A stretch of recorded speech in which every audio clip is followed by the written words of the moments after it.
Right. So after high school,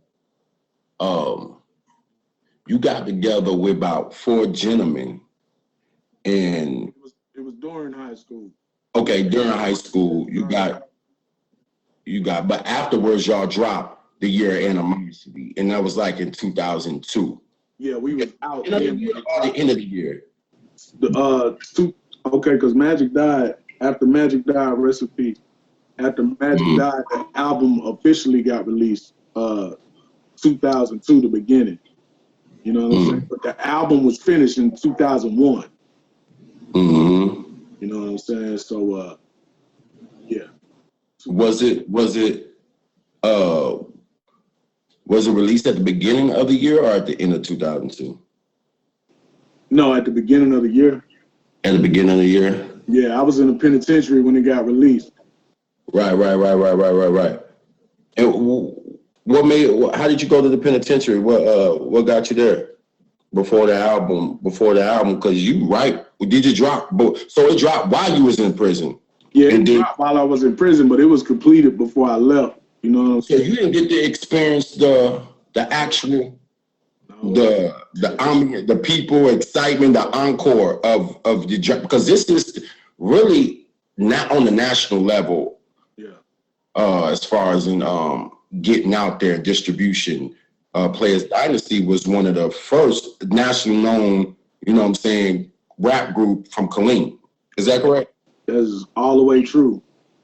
So when you was locked up in 2000, you was locked up in 2002 when the album dropped. Around that time, the Eminem show dropped, Jay-Z Blueprint dropped, Scarface, the Fix album dropped, Godson dropped by Nas. Oh, what label did you do? Pain is Love by Ja Rule. Yeah. That album was out. The Vici. Facts. Shit, man, really, Murder Inc. was running the game. Murder Inc., Rap a Lot. Suave House had kind of died down a little bit, but we came out when we was doing our thing with this album. Our competition, not like that, like we against y'all, nah, but like our sales competition and exposure competition was Gorilla Mob, because we had sort of like the same triplet flow, you know what I'm saying? So that was our, when they mentioned Gorilla Mob, niggas was mentioning Playas Dynasty too. You know okay. Speaking of with record labels, was y'all signing anybody? Did y'all do it independent? I know around that time it was huge. It was a lot of everybody was independent down there in Texas. I know that for sure. Around that time, I believe, if anybody Scarface, I ain't gonna consider Rap a Lot. Rap a Lot is independent, by the way. I was about to say Rap a Lot, but they are. But Scarface had Underground Railroad. Yeah. He had, but what I'm getting at is he had everybody had like a distributor. You know what I'm saying? Who was y'all distributor? Southwest Wholesale. Southwest Wholesale. Yeah. And y'all only off of like me doing my research, I only see y'all drop one album, The Year Animosity in 2002. Why wasn't there a second album, group album? Shit, one, okay, before the Playas Dynasty out, we was signed to an independent label called Infinity Records. Infinity Entertainment. That was under Rodney Patterson. You know what I'm saying? And we had we did a compilation called Acting Bad. If anybody knows Millennium Records, the original Renaissance Records, Sam's Goody, anywhere you could get your shit from, Cat Customs on Rancier, you know what I'm saying? We had the Acting Bad compilation. Then after that, out of that compilation, shit, we was the chosen ones. Like, you know what? We gonna put something behind y'all boys. And we was still out there thugging. Me, Magic, Menace, Spooky, D. That's the original Playas Dynasty. Me, Spooky Low, Crazy, Magic, and Menace. It was 5 of us. We the original Playas Dynasty. Magic got killed. Crazy Loke went to the pen, and Spook joined the Navy. You know what I'm saying? Rest in peace, Magic. How did Magic die at that time? He got killed by a fucking military dude. Yeah. What happened was we was in the hood. Somebody, you know, the military, they don't even be allowed to live downtown in the pole where I'm from. You know what I'm saying? So when they moved downtown, shit started happening to them. That's why when you join the military, they tell you, nah, you got to kind of stay away from 76541 because it go down. Zip code. Yeah. So, which is downtown KILLEEN, Texas. So, the military cap was in the hood. He tried to buy some work from somebody, and they stiffed him. And the dude that stiffed him was identical to Magic. You know what I'm saying? Magic was at the crib. We all had just left the mall. We dropped Magic off at the crib. He was finna go play goddamn 2K on the Dreamcast with one of our partners named Corky. You know what I'm saying? So he was leaving the crib, and it's crazy because when he was dropping me off after we went to the mall, he looked at me in the rear view and was like, "All right, my nigga." I was like, "Say, you going to the crib?" He gave me this look like, "Yeah, I'm headed to the house." And I that shit because that was the last time I seen him alive. So I get a page because what happened was the dude seen Magic walking home and thought it was the cat that sold him that wool. And he pulled Magic over and asked him, "Hey, what a crack?" And Magic said, "Man, we don't even talk like that." And the reason why we know this because it was another person that was there on the sidelines that seen the whole shit. You know, and so we know the words that was spoke. Because it was a prostitute that everybody was kind of cool with, that she was like an auntie to niggas out there, and she just happened to be in the cut.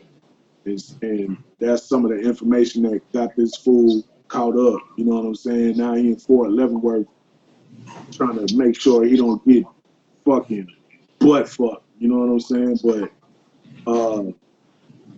when I found out I had got a page, and it was April Fool's, you know what I'm saying? April 1st. It was April Fool's Day. So when I got the page, I make the call. Nobody pick up. I drive back to the house, and my nigga like, "Yo, that nigga Magic dead." I said, "Man, stop playing with me, nigga." He was like, "Nah, nigga, he pinched me." I was like, "Nigga, nah, I'm for real." I pull up over there to Magic Mama house, the ambulance spraying the blood off the concrete. He already done been pronounced dead by justice of the peace. You know what I'm saying? So that part right there was detrimental. That's when I started getting on some bullshit. You know what I'm saying? And eventually that shit landed me in the pen for attempted murder. Then they took the attempted murder down to aggravated assault with a deadly weapon. And that's how I was hearing my song being played on the radio behind bar. And niggas coming in that bitch like, nigga, y'all on the radio 92.3, nigga. I'm in this bitch working out like, what? Like, nigga, listen to my Walkman. I put it on. They playing I hope y'all ready. This is about to go down, go down. That's what we did with Juvenile before all of this shit happened. We got the Juvenile feature after Magic passed. You know what I'm saying? Oh, he wasn't there to experience that. Nah, missed that. He's not even on the out. I'm not even on that song, right? Nah, he ain't on the song.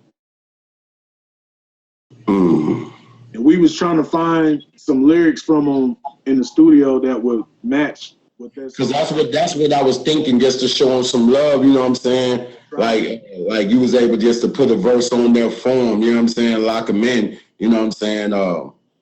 Yeah, that's what I was thinking. That's why I was like, damn, he wasn't on the song. But you right. Who was on the song? Mel? Yeah, McMill. Yeah, McMill and KTZ. KT. Yeah. Me, KT, and McMill and Juvenile. How did that Juvenile? Tell us, how did that Juvenile record come about? Because that was a regional song. That was a regional hit. You know what I'm saying? Like it wasn't on the countdown. It wasn't on it was on the countdown, but not like at nighttime when everybody sleep and they playing it like a mixtape DJ would do that for you. You know what I'm saying? It wasn't one of those. It was one of those ones that was in one of those ones when you riding at the peak of day. Yeah. The babysitter, 92.3, just count down. You know what I'm saying? Right, This shit, nigga, we rolled top 8 at 8 for 8 weeks. Right. You know, nobody still ain't beat that yet. And it's 2021. Right. Tell us how did that Juvenile record come about? How did y'all meet up with him? How did y'all, because y'all are a rap group from KILLEEN, like Juve from New Orleans, from the Third Ward, Magnolia. How did that even happen? And this was before Katrina, so it just wasn't like New Orleans niggas was just walking around Texas like they are now, you know what I'm saying? And back in 05 when Katrina happened. So how did you get with Juve?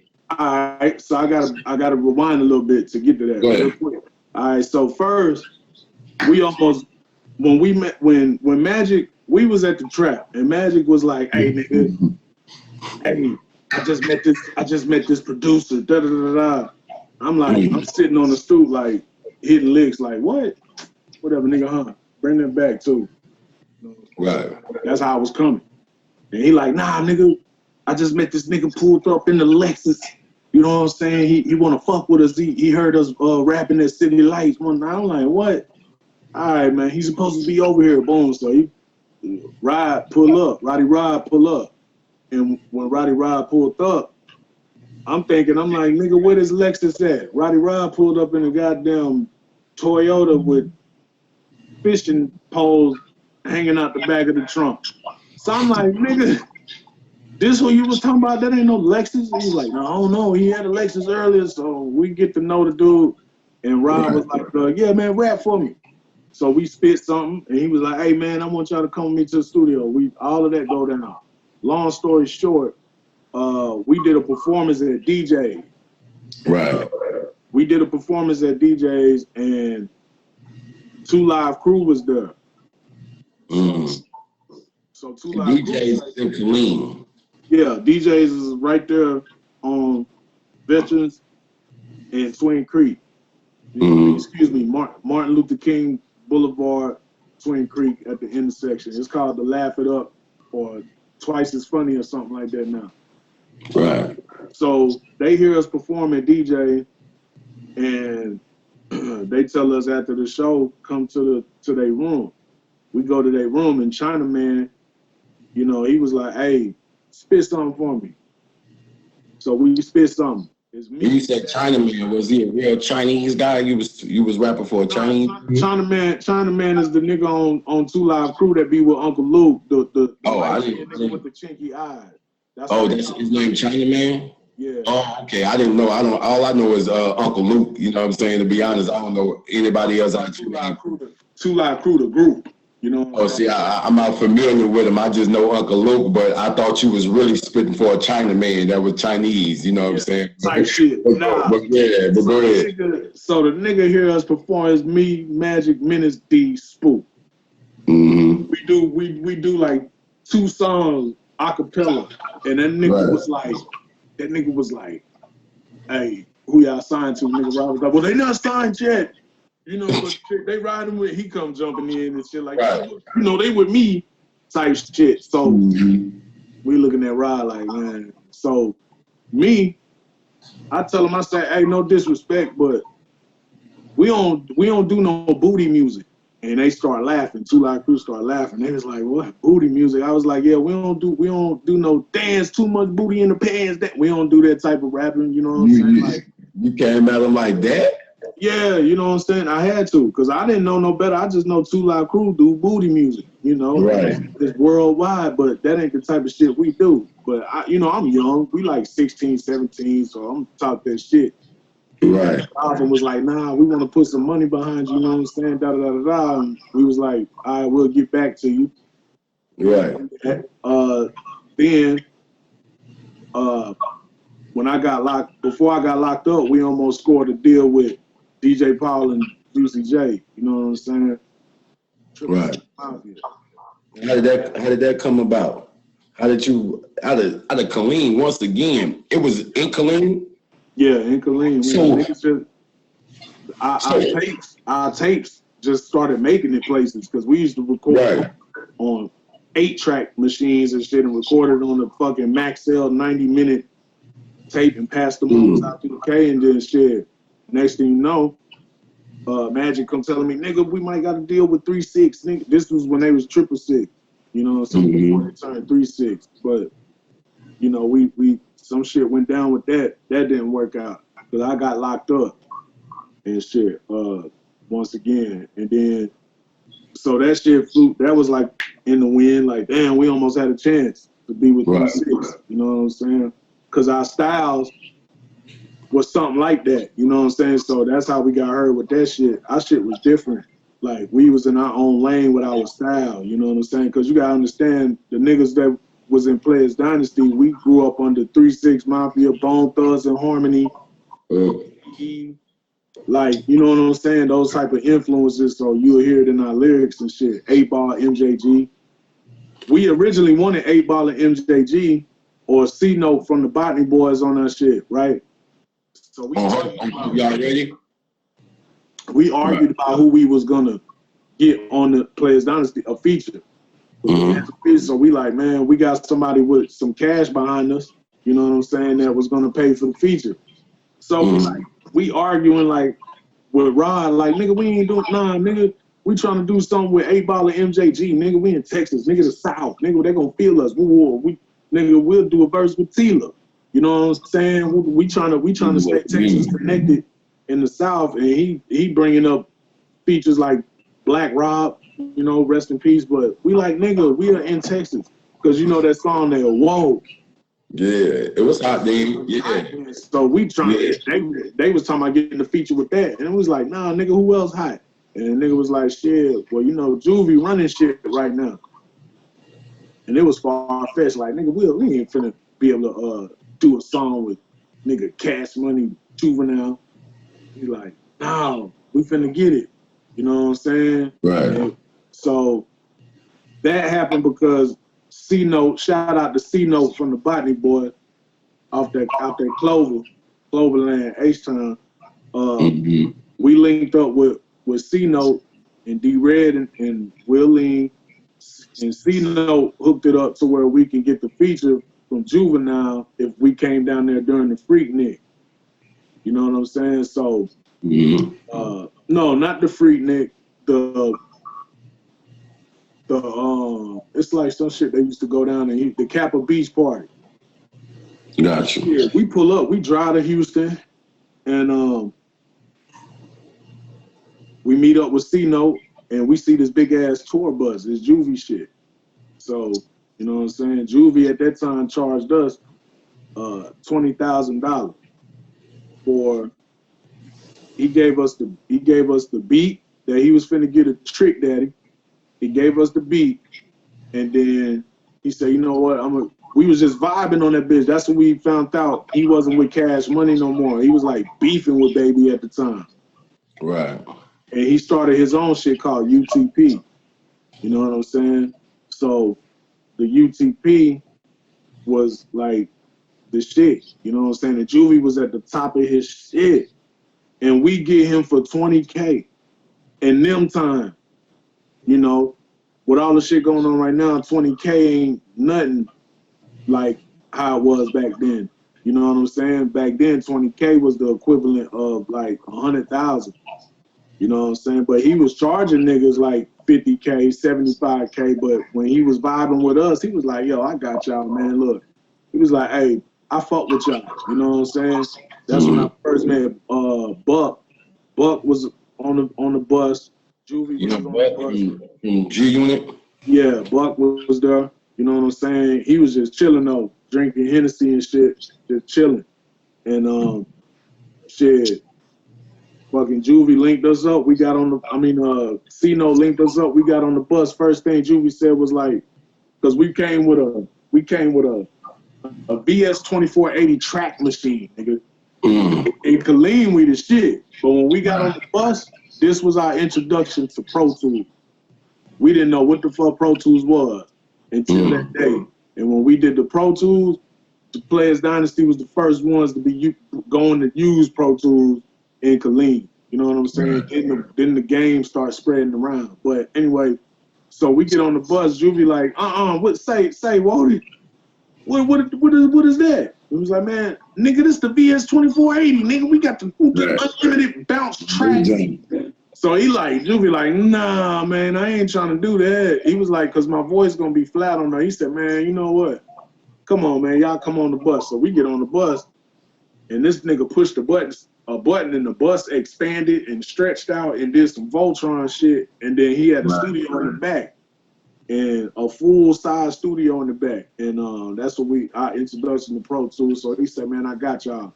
So he gave us a 16 of a hook.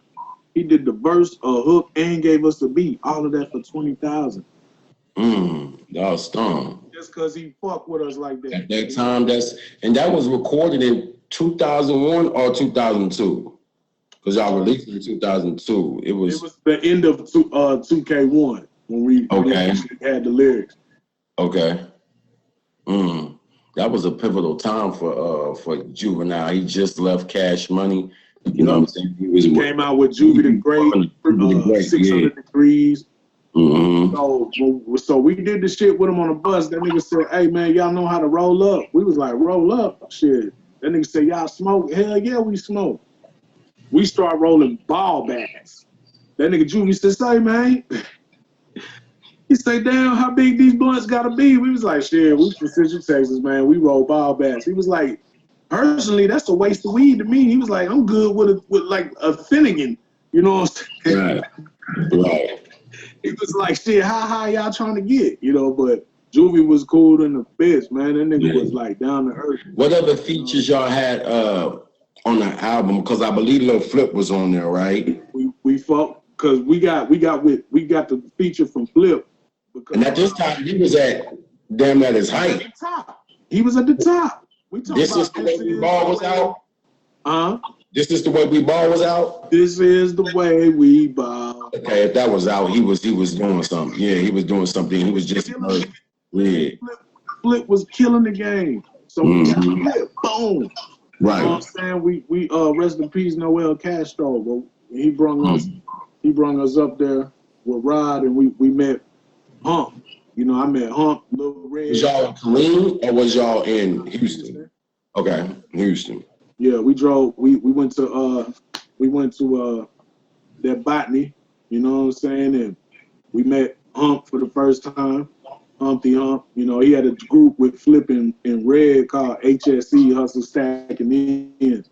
Hump was the man. You know what I'm saying? He was the man at that time, and to be able to meet Hump, that shit was like, okay, that shit like an honor. You know what I'm saying? Shit. Oh, we here in Houston? We this where it's at.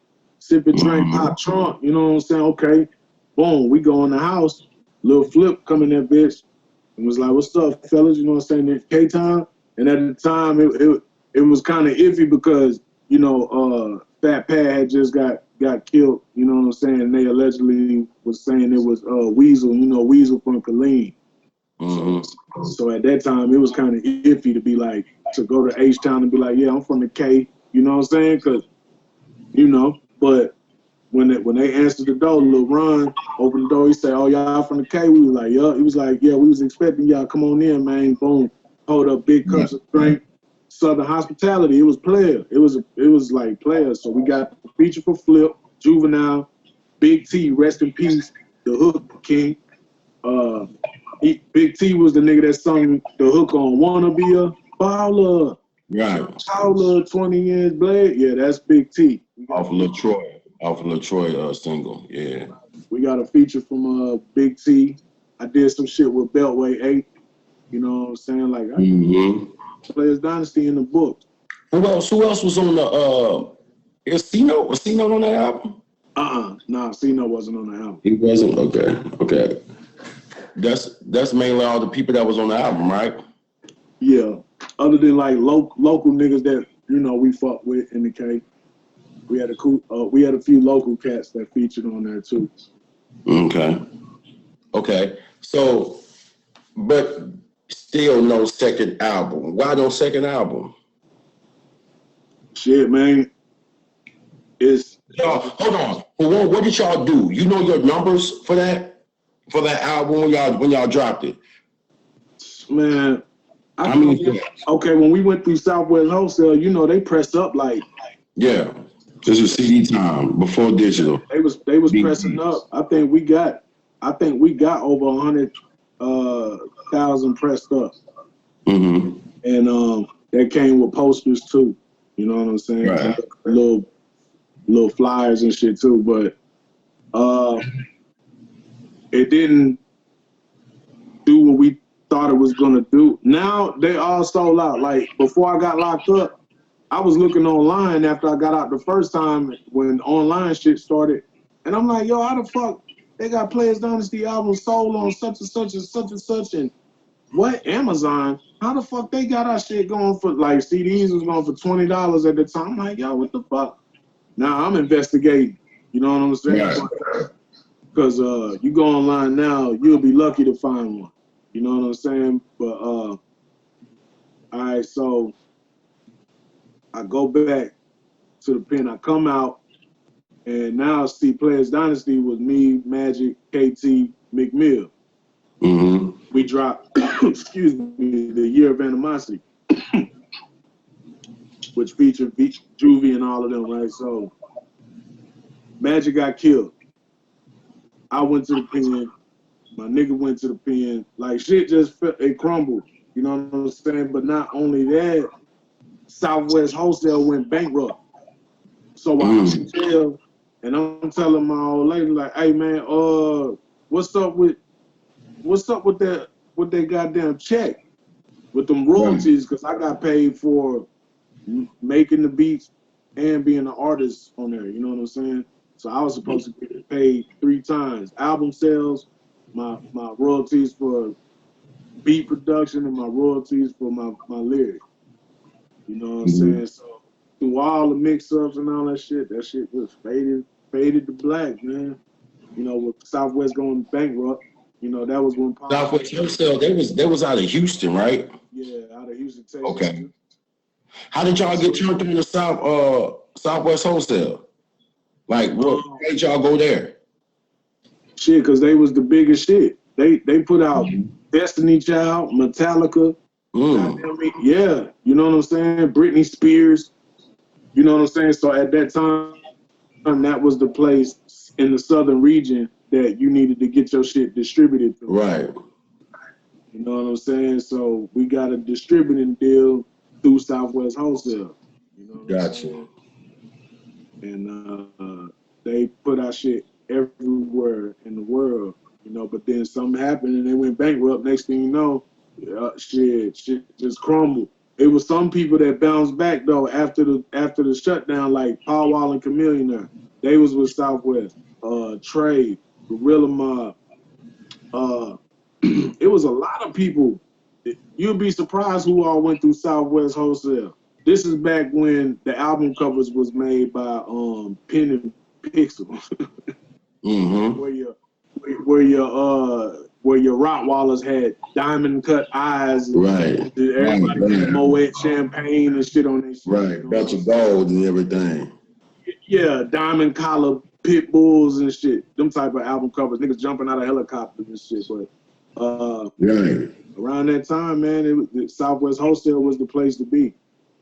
And something happened that I don't really have the knowledge of, but a lot of groups bounced back after that, you know, like the ones I just mentioned. Right. So with us, it was like, fuck, it broke us. It was like, damn, Real in the Pen, Magic dead. Right. You know what I'm saying? Like, what the fuck? So what you doing? What you do eventually after that? Since the group fell apart. I had to find my lane, man. I had to like build and destroy. You know what I'm saying? Like, so I kept thugging. Shit. Went back to the pen one more time.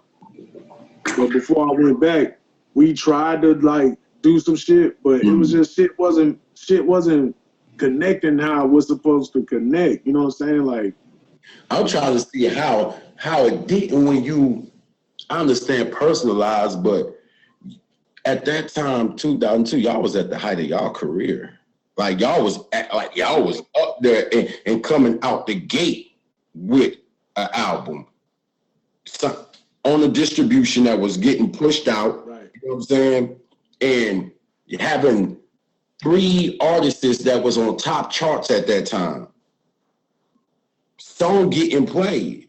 This is every local artist's dream to have. Yep. And then it just goes down the drain. It become another sad story. Well, I ain't gonna say sad. This nigga said sad story like this. Hey, where they look. No. Look what happened.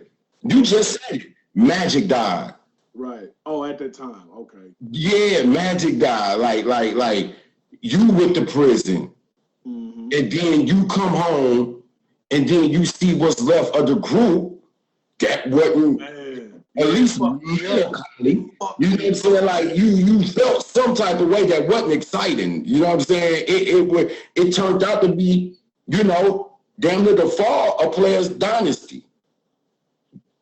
Yeah. Only thing, because you probably could do it without Magic, huh? Nah, look. The only thing that, Playas Dynasty, that shit became a DNA strand, man. And what I mean by that is every little step that we went through, that's what ignited the city. So for the joys and the pains that we went through, other niggas in the city is able to follow suit and try to go harder. Right. You know what I'm saying? Like, we a household name in Central Texas. I done been in the mall in the past 2 years to go buy some shoes and heard I Hope Y'all Ready playing on the goddamn shit.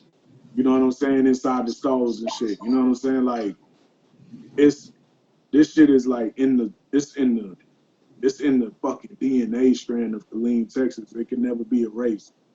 Right.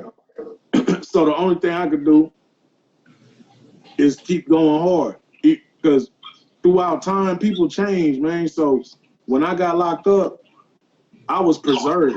So my mind was still in the zone of when I got locked up. So I'm going hard in that bitch, as far as keeping up with the times and writing lyrics and that bitch, working out, all that shit. But then when I get out and everybody looking like zombie land in this bitch and niggas ain't moving how they was moving and thinking how they was thinking because there's so many distractions out here that change people up. I had to be like, fuck it, I'm finna do my thing. I'm finna keep this shit going and keep going hard. You know what I'm Was saying? there any other rap groups around that time? Around what time?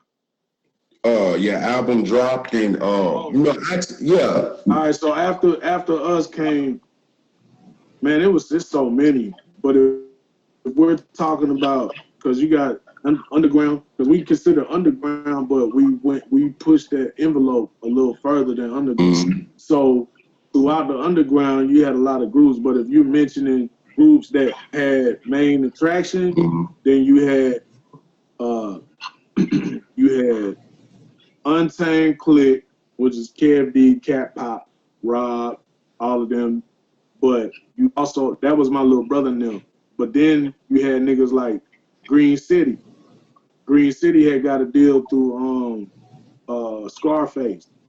You know what I'm saying? And you had, it's kind of funny with Green City because it was so many motherfuckers around them. The main people in Green City was Mike E, Big Spade,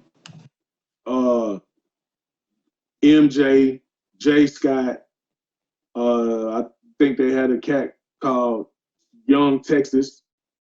You had it was so many people. Spark Dog. Have anybody in KILLEEN took it? Like who the star like players in KILLEEN? You know anybody that reached the national level, like at least like on y'all level and up? Say that again. Any people from KILLEEN that reach y'all level and up? That's like on that level that the world might know of. Man, they gonna know about Green City and Two Swap. Green City and Two Suave. And then you got people like you got people after that, like the Holly Berry dude that came out with the Holly Berry from KILLEEN, Superstar. Super. Yeah. You got him, then you got because Two Swab's the ones that run that Dugie shit to the forefront.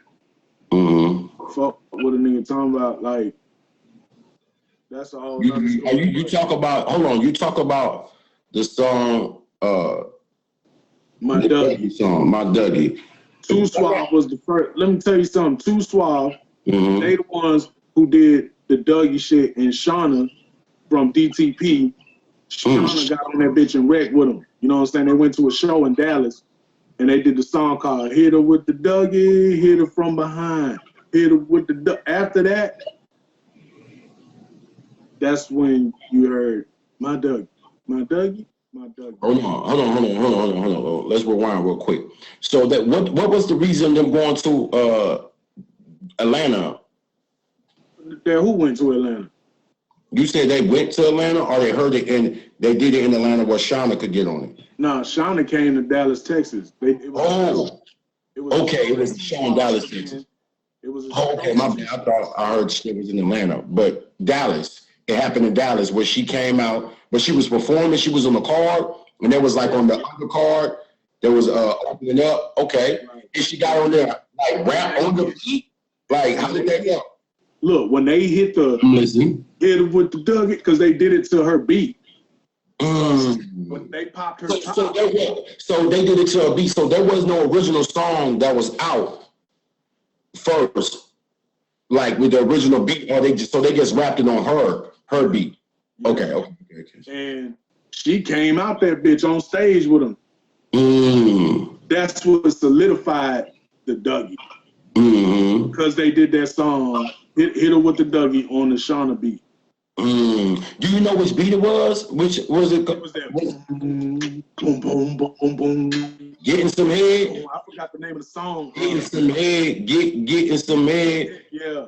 That was, I know, her main hit. Yeah. To make the hit. Okay. So for Shauna to come out on stage and rock with y'all because y'all used her beat, that's the first. The other Dougie song came after that. You know what I'm saying? Like, but you know, by this real nigga shit, niggas felt like them niggas kind of bit, because I heard the dude who came out with that shit was at the show. What I heard. Don't shoot the messenger, because I shoot back. You know what I'm saying? But that's all I'm saying. That's all I know is what I'm told. But like I said, I didn't know nothing about that until after my nigga. How long later, after they did that show, that the song by They Hit Him with the Dougie? What was the cat's name that did the song? What was their name that did the song? I just know one of the dudes' name was Lil Will or something like that. Lil Will, maybe, I think. Okay. Yeah, you know. So then they because you know my boys did wasn't nobody doing that. Wasn't nobody doing Dougie Fresh. Niggas didn't even know about Dougie Fresh until my nigga Coop said, hit him with Dougie, hit. And then they turned it into and doing all the other extra shit. I guess it's B-Town Boogie or something like that. Right. But not only that, we also had, coming out of KILLEEN, the Holly Berry. This is all K-Town shit. Yeah. That's what I don't get. Niggas be acting like they don't know. But nigga, this K-Town shit. And then other people see I ain't even gonna use, shout out to Sauce Walker, I ain't even finna use his word. Everybody else see the feng shui of the K and ran with it. So the style was like a little more flamboyant. It wasn't hardcore like Houston or dancing or uppity like Dallas. It was flamboyant in a good way. In a good way, you know. It had feng shui. Hell, Holly Berry recognized it. What you mean? Ellen DeGeneres was on her show hitting the Holly Berry, and Come on, man, that's KILLEEN, Texas. That's where that came from. Also, Hurricane Chris, when he did it, matter of fact, Playing Skills, they from Dallas, right? From an interview that I heard that Hurricane Chris did with DJ Vlad that recently dropped, he was he got that song from them with the beat on it, and he talked about paperwork. He didn't throw it out there like he heard the song and ran off with it and did his own thing. He already heard it jumping in the D, and then he just, you know, came through there and put his vocals on it and was like, let's do business with it. So, but I understand where you're coming from. A lot of swag and good sounding music is coming from KILLEEN, you know what I'm saying? And people are taking it, whether they're doing business with it by taking it or just flat out right, just taking it, highway robbery. And, you know, but it's still good sound. We molded some careers. Them songs molded careers. Without them songs, them guys, well, Hurricane Chris already had that Hey Baby, but that jump started him more with that second one, you know what I'm saying, with that Holly Berry. You know what I'm saying? Now, hand clap and all that other stuff, that was cool, but them two songs they had, and one of them came from a K-Town artist. So I understand this now, okay. That's right. That's right. Right. But you had also, okay, towards the end, okay, Playas Dynasty, we set the foundation. Green City, they started building, and then Too Suave put like on the house, and then like Dirty B and Fair Time, they like did the yard. You know what I'm saying? They made it look good. Dirty B, Fair Time, Lone Star, rest in peace, Fluid. You know what I'm saying? Fed 5,000. So that was the core as far as those who got known on a different level. Playas Dynasty, Green City, Too Suave, fucking Dirty B, Fair Time, and that was like Fair Time was like the end of groups nationally known type shit. But you know what I'm saying? Like it was still sort of a slow motion process with Fair Time. But they was on their way. I swear they was finna take us to the motherland. Right. You know what I'm saying? I don't know. You know, at the Lone Star Pass and shit, they kind of went through the same thing Playas Dynasty did. All the groups in KILLEEN, something happened to where they broke apart or business discontinued. You know what I'm saying? Right.